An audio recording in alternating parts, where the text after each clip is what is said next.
When I picked up the phone that morning, I never thought those few simple words would change my life so deeply. I only wanted to ask one small question, a question any mother would ask, a question filled with excitement, hope, and maybe a little fear of getting older. I only wanted to know when my son was getting married. But when I dialed his number, it wasn't my son who answered. It was my daughter-in-law, Lena. Her voice was soft but not warm, calm but not kind. I greeted her with the usual smile in my voice, even though she could not see it. I always believed that if you speak with a kind tone, the other person can feel it through the line. I said, "Beta, I just wanted to ask, when is the wedding? I need to prepare." There was silence, a long, strange silence, the kind that makes the heart worry before the mind even understands what is happening. And then she said it, 4 quiet words, spoken without hesitation, spoken like the weather or the date or the price of a cup of tea. It already happened, yesterday. For a moment, I did not breathe. I remember looking around the room, confused, as if I had misheard, as if someone else had spoken, as if this was not my life. What do you mean?" I whispered. Again, her voice stayed calm. "We got married yesterday. It was a small ceremony, very small. That's why we didn't tell you." I could hear her breathing, steady, normal, as if nothing was wrong. My own breath felt heavy in my chest. My lips trembled so much I had to press my hand over my mouth. I tried to speak again, but my voice refused to come out. Maybe it was my heart that held it back. She continued, "It was very sudden. We just decided, and we didn't want to trouble anyone." Trouble anyone? That was the reason she gave me trouble, as if a mother's presence is trouble, as if my blessings are trouble, as if my tears, my prayers, my whole existence is trouble. For a moment, I thought maybe my son would come to the phone. Maybe he would explain. Maybe he would say her words were wrong or misunderstood or spoken in rush.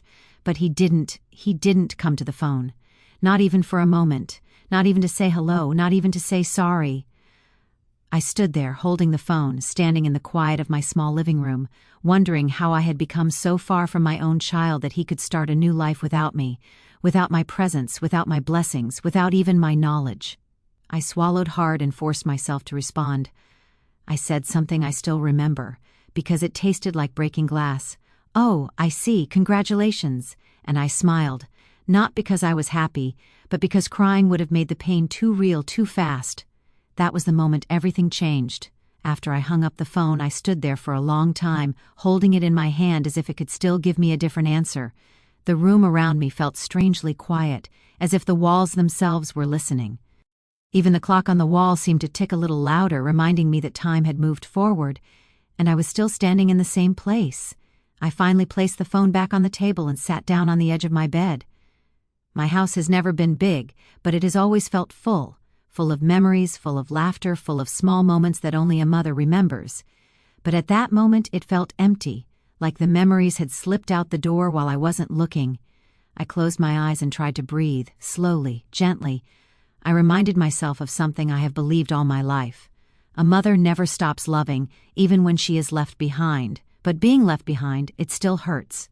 I leaned back against the pillow and let my thoughts go backward, back to when my son Arman was still a little boy. He used to run to me with his school bag bouncing behind him, his hair always messy, his smile always wide. He would jump into my arms and say, "Ami, look, I got star today," and I would kiss his forehead and tell him how proud I was. Back then he used to hold my hand all the time when we crossed the street, when he was scared of the dark, when he had a fever, when he couldn't sleep. He would climb into my lap, even when he was getting too big for it, and say, "Ami, tell me story, only you tell best stories." That boy, that sweet, loving boy. I thought I knew him. I thought I understood his heart. I thought nothing could create distance between us. But life changes when children grow. And sometimes, so quietly, the distance grows with them. I remember the first time he mentioned Lena. It was almost 4 years ago. He came home one evening looking nervous, like a boy hiding a report card. After dinner, he sat down next to me, his hands fidgeting with his phone. "Ami," he said softly, "there's someone I want you to meet." I still remember how my heart warmed. My only son, finally in love. He showed me a picture of her. She was beautiful, smiling, with long hair and soft eyes. I felt something warm inside me. I told him, "She looks kind, bring her home one day." He promised he would, and he did, eventually. But things were never what I imagined. The first time she visited, her smile was polite but distant. She thanked me for the tea, complimented the curtains, asked a few questions, all the right things, but her eyes kept wandering. She looked at everything as if she was inspecting it, like she was deciding whether she belonged here or not. Still, I told myself not to judge too quickly. People take time. Some hearts open slowly, but over the months she rarely came. When she did, she stayed quiet, as if my home was a place she just wanted to pass through quickly. She never sat long, never shared stories, never asked about our family history, never tried to know me. She never warmed to the idea of us, and slowly, I noticed something change in Armin too. He started visiting less. His phone calls became shorter. Sometimes when I called, he answered with a distracted voice, as if I had interrupted something important, and each time I asked about the wedding he would say, "Soon, Ami, we're still planning." Or, "She's thinking about it," or, "Work is very stressful right now." I didn't want to become that mother who pushes, or demands, or clings. I always wanted him to feel free to choose, free to love, free to build his own life. So I stayed gentle. I always used soft words. I kept my expectations small, but there was always a small ache inside me, a fear I never said aloud, a fear that maybe she didn't want me as part of their new life. Still, I told myself, "You're overthinking. She's young. She needs time." But a mother knows. Even when no one says it, a mother feels it. There were small things, tiny moments that seem nothing to others, but speak loudly to a mother's heart, like the time I cooked biryani and sent a box for both of them. Lena returned the box the next week, washed and clean but untouched, not a single spoon missing, or the time I bought a small shawl for her birthday, just something simple, something warm. She said thank you, but I could tell she didn't like it. She never wore it. I never saw it again. Then there were the times Armand canceled plans at the last minute. "Sorry, Ami, we're busy today. We have a dinner. We're going out with her friends. Maybe next week." Next week never came. Months passed this way, then a year, then 2, but I still held on. Mothers always hold on. We hold on even when our hands begin to hurt. The day before she gave me that heartbreaking phone call, I had spent the afternoon going through old photo albums. I smiled at pictures of Armin wearing his school uniform, his graduation robe, his silly childhood, mustaches drawn with my eyeliner. I didn't know why I felt so emotional that day. Perhaps a mother feels things before they happen, a quiet warning from the heart. That night, I folded some of his old clothes and placed them neatly into a storage box.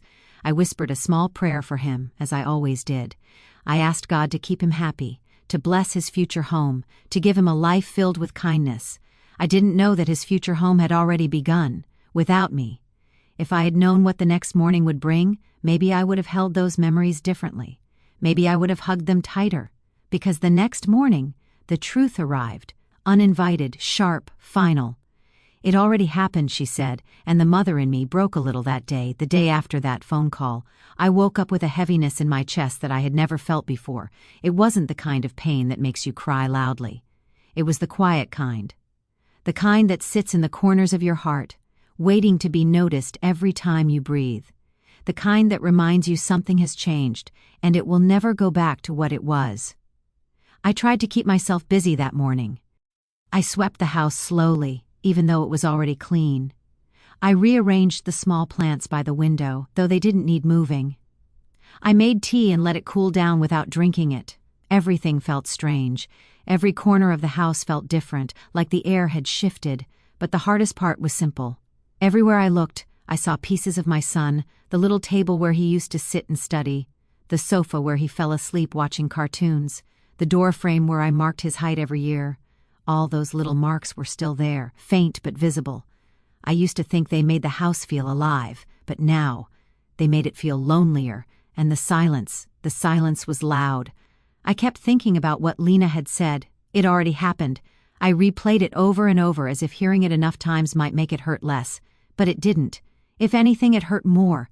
I wasn't just confused, I wasn't just sad, I felt erased, like the most important moment in my son's life had happened, and somehow I was not considered important enough to be part of it. By afternoon, I found myself sitting in the kitchen, staring at the empty chair across from me. That used to be Armand's seat. He would sit there swinging his legs, his elbows on the table, telling me stories about school, about friends, about dreams. He once told me, "Ami, when I get married, you will sit with us all the time, you will live with us." I smiled when he said it, and I explained gently that he would need his own space, his own life. But in my heart, I cherished those words. Children don't realize how deeply their promises touch a mother. A promise made in childhood might be forgotten by the child, but a mother remembers every syllable. I was sitting there, lost in those memories, when my phone buzzed. I reached for it quickly, hoping it was Armin, hoping he would finally call, hoping he would say something, anything, to soften the hurt. But it wasn't him. It was a message from an old neighbor, Auntie Farzana. She wrote, "I saw pictures on Instagram. Your son looked handsome in the wedding. Mashallah, why didn't you go?" My breath caught in my throat. Pictures. They had posted pictures. I didn't even know there were pictures. My hands shook as I typed back slowly. I wasn't invited. She called me immediately. I stared at the phone. I couldn't answer. I didn't have the strength to explain. I let it ring until it stopped. Then I opened the app she mentioned. I wasn't very active online, but I knew enough to search. It didn't take long. Their faces appeared on the screen. Smiling, glowing, dressed beautifully, standing under soft lights. Armin was wearing a cream sherwani. He looked older, more mature. His arms were around Lena, who looked stunning in her bridal dress, her eyes bright, her smile wide. They looked happy. They looked complete. They looked like they didn't miss me. Picture after picture, happiness, celebration, friends. Her family, but not a single familiar face from our side, not a single person from my family. Not a single trace of me. I kept scrolling, hoping, desperately hoping for something. A small sign that they had at least thought about me. A caption. A mention. A small comment from Armand saying, "Wish my mother could be here." Something, anything, but there was nothing. The world saw their happiness before I even heard about it. I placed the phone down on the table. My hands were cold. My whole body felt heavy. I leaned forward and covered my face with my palms. The tears finally came. Quietly, slowly, almost respectfully. They didn't fall like storms, they fell like soft rain, the kind that comes when the sky is too tired to argue with itself. I cried not because they were married. I cried because I wasn't part of it, because I didn't even know my son's life had changed.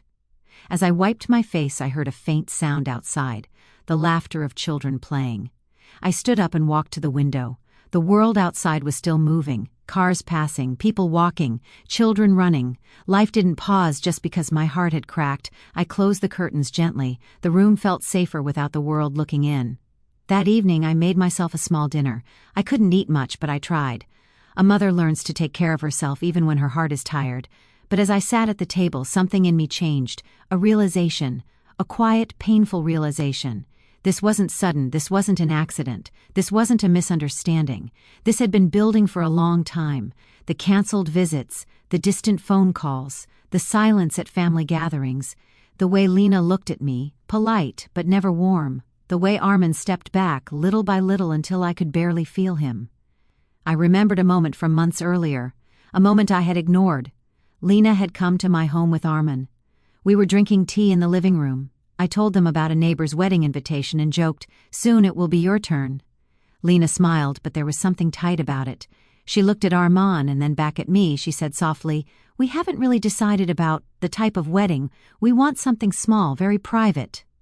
I laughed, a gentle laugh. I said, "Small is okay, as long as I am there." She looked at me then, really looked, and for a moment her smile faded, just for a second, a flicker, but Armin noticed it. He placed his hand on hers and said quickly, "Of course, Ammi, don't worry." I had brushed it off. I told myself I was imagining things, but now that memory returned sharply. The way her eyes lowered, the way Armand's voice became hurried, the way the topic changed too fast. It was a sign, a small one of many I ignored. The next few days passed slowly. I waited for Armand to call. I thought maybe he would reach out, maybe he would explain, maybe he would say they regretted not telling me. Maybe he would say they wanted to visit and give me blessings. But he didn't call. Not that day, not the next, not even the week after. Every night, I placed my phone on the table before sleeping, hoping it would ring. I kept the volume high, afraid I might miss it. But the phone stayed silent. One evening, after almost 10 days, I finally decided to call him. My fingers trembled as I dialed his number. He didn't answer. I tried again the next day. He still didn't answer. That night I sat at the edge of my bed, holding my phone tight in my hands. I whispered to myself, "He is busy, he is settling in, give him time." But a mother knows. A mother feels the truth before she hears it. Something was wrong, and I was about to find out just how deep the distance had grown. 2 full weeks passed before I heard his voice again. It was a Friday evening. The sky outside was turning orange, and the call to prayer echoed softly across the neighborhood. I was sitting near the window, shelling peas into a small steel bowl, when my phone finally rang. I froze. I stared at the screen for a long moment before answering. His name, my son's name, glowing back at me, my heart raced.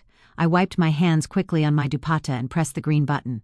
"Assalamu alaikum, Ammi," he said. Hearing him say Ammi after so many days filled my eyes instantly. I tried to steady my voice. "Walaikum assalam, Beta," I whispered. "How are you?" "I'm fine," he said. His voice was calm, but there was a distance in it, a formality that didn't belong between a mother and her child. I waited for him to continue, to say he missed me or that he wanted to see me or even just to ask how I had been. But he didn't. He stayed silent, so I spoke softly. I saw the pictures." There was a long pause, a heavy one. "Oh," he said finally. "Yeah, it was a simple event."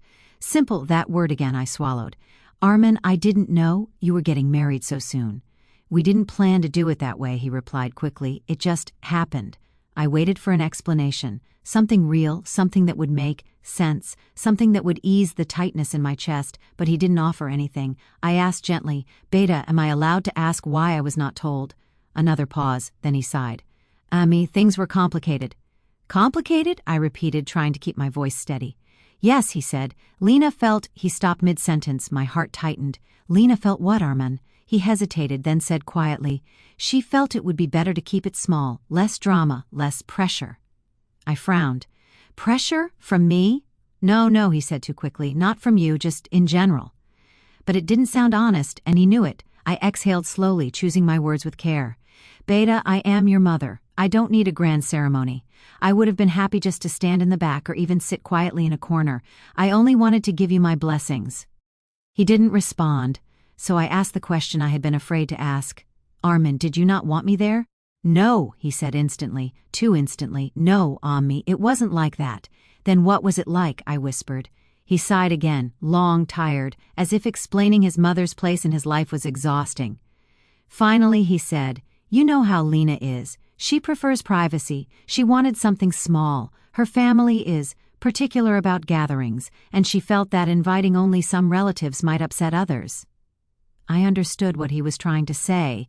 They invited her family, not mine. It wasn't about keeping it small. It was about keeping it one-sided. I closed my eyes. "Beta, I am not others. I am your mother." He didn't reply. For the first time in my life, silence from my son felt like a wall, tall, cold, and impossible to climb. After a long pause, he said, "Ammi, please don't take this personally. It's done now. We can't change it." "I know," I whispered. My voice felt thin, like it could break at any second. Then he said something that hurt more than he realized. "Lena doesn't like big family involvement. She wants a peaceful start. I hope you can understand." "Peaceful? So I am not peaceful? I am a disruption? A storm?" I took a deep breath, fighting back the sting in my eyes. "Beta, I raised you alone. I gave you everything I could. I never wanted anything from you except respect, not even money, just your time, just your presence. How did I become someone who does not fit into your new life?" He sighed again, but this time it sounded frustrated. "Ammi, please, don't make this emotional." Emotional, the word felt like a slap. All my life, my emotions had been the only thing that guided me. My love, my fear, my hopes for him. And now my emotions were inconvenient.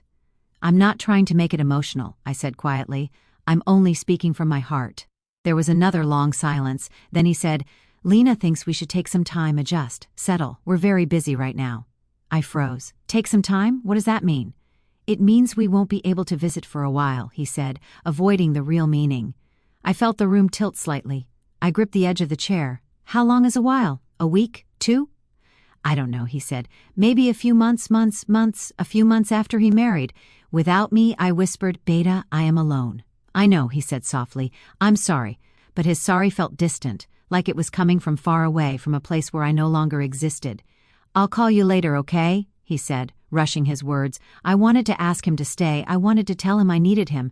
I wanted to remind him of everything we had lived through together. The nights I stayed awake by his sick bed, the years I worked 2 jobs, the sacrifices, the prayers. But I didn't. I knew if I begged I would fall apart, so I simply said, "Okay," and he hung up. I sat there long after the call ended, the phone resting in my lap. The evening light had faded. The room was dim now, but I didn't get up to turn on the light. I just sat there, feeling the silence settle around me like a blanket made of stone. As I stared into the darkness, a thought rose inside me, quiet but sharp. He's not mine anymore, not fully, not like before, not in the way a mother hopes her child will remain. He had a new home now, a new loyalty, a new circle, a new life that didn't need me. And maybe I had been replaced, long before the wedding. The next day, I woke with puffy eyes and a dull ache behind my forehead. I washed my face, tied my hair, and made tea. I forced myself through the routine, even though every step felt heavy. Around noon, someone knocked on my door. When I opened it, Lena was standing there. My breath caught. She looked composed, confident, as she always did. She held a small bag in her hand, a gift bag decorated with ribbons. "Hello, Auntie," she said, stepping inside without waiting for an invitation. Hello," I replied, stepping aside. She handed me the gift bag. A small gesture. I opened it slowly. Inside was a box of sweets, expensive ones, beautifully wrapped, unopened. "Congratulations," I said, my voice steady but thin. She smiled politely. "Thank you. We thought it would be nice to bring you something."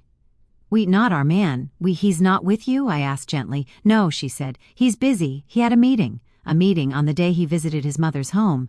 I nodded. She sat on the sofa. I sat across from her. After a moment, she spoke. "Auntie, I want to explain something." I braced myself. She crossed her legs neatly, her tone calm and rehearsed. "Our wedding, it was planned in a rush, very last minute. We didn't want a big gathering, we didn't want complications, and honestly, we wanted to avoid family drama." There it was again, drama. I was being labeled without anyone saying my name. I swallowed quietly. "I understand wanting a small wedding, but I am his mother." She nodded slowly as if she already knew what I would say. "Of course, but sometimes small is better. Less pressure, less noise, less expectations." I looked at her carefully. Her words were polite, but her tone held something else, something firm, cold, almost dismissive. Then she said the sentence that became the turning point of my whole story. "Auntie, I hope you understand that we need space, and we would appreciate it if you gave us time before visiting, maybe a few months." My heart stopped. "Space?" I whispered. "Yes," she said simply. "We need to build our life, just the two of us, without interference." Interference. That was the word she chose for me. Not mother, not family, not blessing, not support. Interference. I felt something inside me slowly crack, like old glass under pressure. I took a breath and asked softly, "Lena, did I ever hurt you?" She looked surprised. "No, Auntie, not hurt. It's just different lifestyles, different expectations. I grew up in a very independent home. I'm not used to close involvement from elders." Close involvement, in other words, a mother's presence. She continued, "Our man agrees with me. We just need time. Please understand." That was the moment it became clear. This wasn't temporary. This wasn't a misunderstanding. This was a boundary she was drawing, a boundary around my son, a boundary that kept me out. I nodded, though my hands trembled in my lap. "If that's what you want, I will respect it." Her smile returned, satisfied, polite. "Thank you, Auntie. I knew you would understand." She stood up. "I should go now." I walked her to the door. Before leaving, she turned and said lightly, almost casually, "And please, don't call too much. It overwhelms our man." Don't call too much, overwhelms. The door clicked shut behind her. I stood there for a long moment, motionless, breathless. That was the turning point, not the wedding, not the pictures, not even the phone call. It was this moment, when the new daughter-in-law looked me in the eyes and told me, with soft words and a calm smile, that I no longer had a place in my own son's life. After Lena left my home that day, closing the door gently behind her, I remained standing where I was. I didn't move. I didn't breathe deeply. I simply stood there, feeling as if the world had tilted, just a few degrees, yet enough to throw my balance off completely. Her words replayed again and again. "Please don't call too much, it overwhelms our man." Each repetition felt like a quiet arrow piercing the same place in my chest. I closed the door softly and walked back inside. My home felt smaller that day, not because the walls had moved, but because my heart had.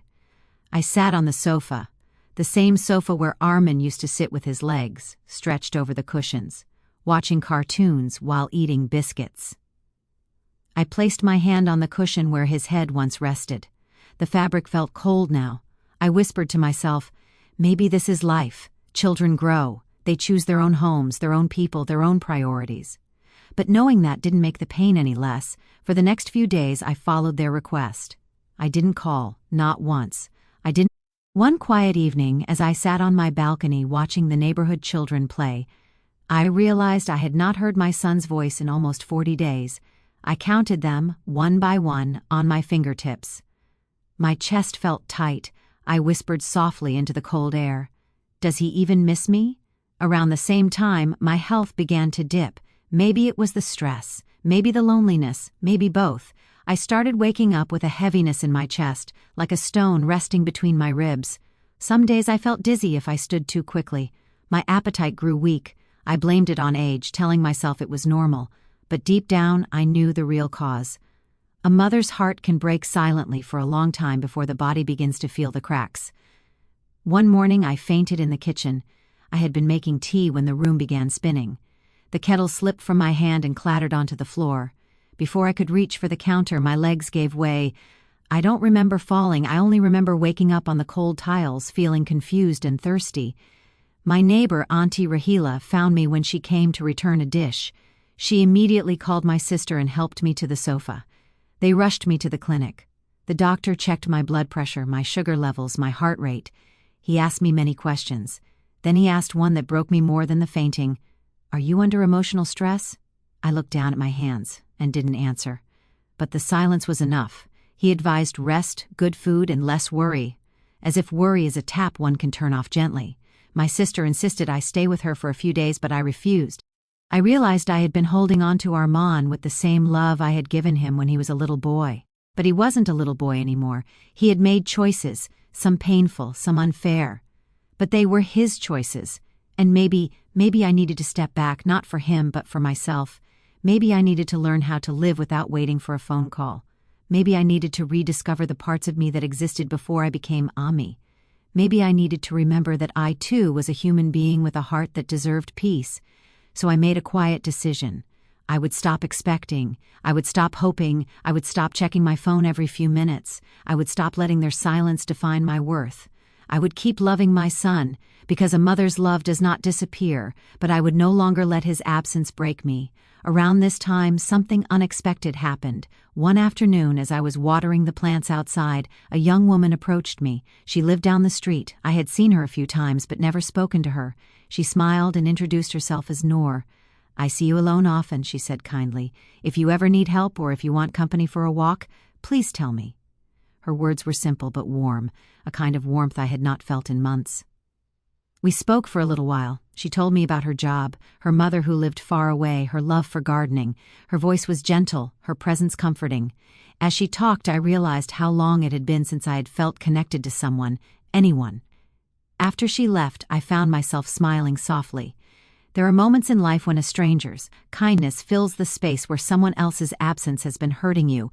Over the next few weeks, Noor visited often, sometimes just to share tea, sometimes to ask for advice, sometimes to bring flowers or bread she had baked. Her companionship didn't erase the pain, but it softened it. She didn't replace my son, but she reminded me that my world did not end with him. I also started attending small community gatherings at the neighborhood center. At first I felt shy. I worried people would ask about my family, and some did, but instead of hiding I simply said, "My son is married and busy. Life changes." And surprisingly, saying it aloud made it hurt a little less each time. I met other women, widows, single mothers, women whose children lived abroad, women whose children had drifted away. Their stories mingled with mine, creating a quiet understanding among us. It dawned on me that I was not the only mother living with silence, and knowing that made me feel less alone. 2 months passed this way. Then, one evening, as I was folding laundry in my bedroom, my phone buzzed. I looked at it casually. It was a message from Armin, 2 words, "Assalamu alaikum, Ammi." My heart stopped for a second. My hands trembled as I typed back, "Walaikum assalam, beta." After a minute, another message arrived. "How are you?" I stared at the screen. That simple question, one he used to ask every day, now felt like a blessing. I replied, "I am okay." There was a pause. Then he asked, "Can I call?" My throat tightened. I pressed yes before my mind could even settle. When the phone rang, I took a deep breath and answered. "Ami," he said softly. His voice sounded different. There was a heaviness to it, a hesitation, almost guilt. "Yes, Beta," I said gently. "I'm sorry," he whispered, just 2 words, but they carried the weight of months of silence. I closed my eyes, letting the tears fall quietly. "It's okay, Armin." "No," he said, his voice cracking slightly. "It's not okay. I should have come earlier, I should have talked to you, I shouldn't have let things go so far." Children apologize like this, suddenly, unexpectedly, as if something inside them finally wakes up. "I miss you," he added. My heart softened instantly. No matter how hurt I had been, those words pulled down every wall I had built. "I miss you too, Beta," I whispered. "Very much." He took a shaky breath. "Can I come tomorrow, just for a little while?" I smiled through my tears. "You can come whenever you want." After the call ended, I sat there for a long time holding the phone close to my chest. Maybe forgiveness doesn't come quickly, maybe healing doesn't come perfectly, but sometimes it begins with a single word, sorry, or a single sentence. "I miss you." He wasn't perfect, he had hurt me deeply, but he was still my child, and a mother's heart, no matter how cracked, still beats with love. The next morning, I woke earlier than usual. I am not sure if it was excitement, nervousness, or fear. Maybe a little of each. The light coming through the curtains felt softer somehow, as if even the sun knew something important was about to happen. I cleaned the house, although it was already clean. I made tea, even though I wasn't sure he would drink it. I paced from one room to another, rearranging cushions, opening windows, checking the clock again and again. A mother prepares her home the way she prepares her heart. Carefully, gently, hoping nothing will break this time. Around 11, there was a knock on my door. My breath caught. I opened the door slowly. Armin stood there. For a moment, neither of us spoke. He looked thinner, a little tired, his eyes softer than I remembered. He hesitated before stepping forward, as if unsure whether he was still welcome, but I didn't let him hesitate for long. I reached out and hugged him, and he hugged me back, tight, with both arms, like he used to when he was a boy. That embrace lasted only a few seconds, but in that short time, months of silence melted quietly. "Come in, Beta," I said, wiping my eyes. He stepped inside and looked around as if remembering the place. "It's the same," he said with a small smile. "It's always the same," I replied gently. "Only you were missing." He lowered his eyes. We sat at the table. I poured tea into his cup, and he held it with both hands the way he used to. For a while we didn't talk deeply. He asked about my health. I asked about his work. He told me he had been busy. I nodded. The conversation was simple, careful, almost delicate, like two people trying to handle something fragile. After a while, he looked at me and said softly, "Ami, I made mistakes." I didn't speak. I let him continue. "I should have told you. I should have been there. I should have protected you from feeling left out." He exhaled, shaking his head. "I let things happen the way Lena wanted. I didn't stop it. I didn't think about how it would hurt you. I thought you would understand." "I always understand," I said quietly, "but sometimes understanding still hurts." He looked down at his cup. "I didn't know you fainted," he whispered. "Auntie Rahila told me. I felt horrible." I smiled gently. "I didn't want you to worry." "But I should have worried," he said. "I should have been there." I reached over and placed my hand on his. "Beta, life is long. Sometimes we lose our way. Sometimes we get influenced. Sometimes we forget what matters. But as long as you find your way back, the door of a mother's heart is always open." His eyes filled with tears. "I don't want distance between us," he said. "I want things to be better." "They can be better," I answered softly, but slowly, step by step. He nodded. We sat there for a long time talking, not about the wedding, not about the past, just talking, like two people rebuilding something broken, not perfectly, but honestly. Before leaving, he stood near the door and said, "I will come again, not after months, soon."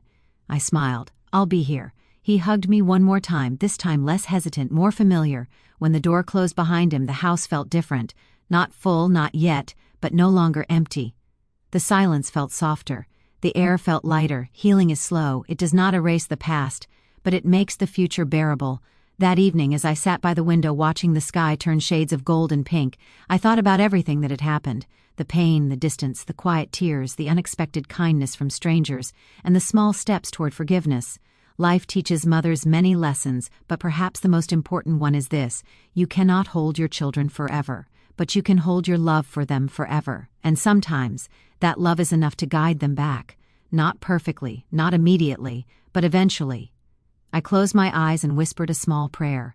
Not for the past to change, but for the future to be gentler, for him, for me, for the space between us, and in that moment, for the first time in a long while, I didn't feel forgotten.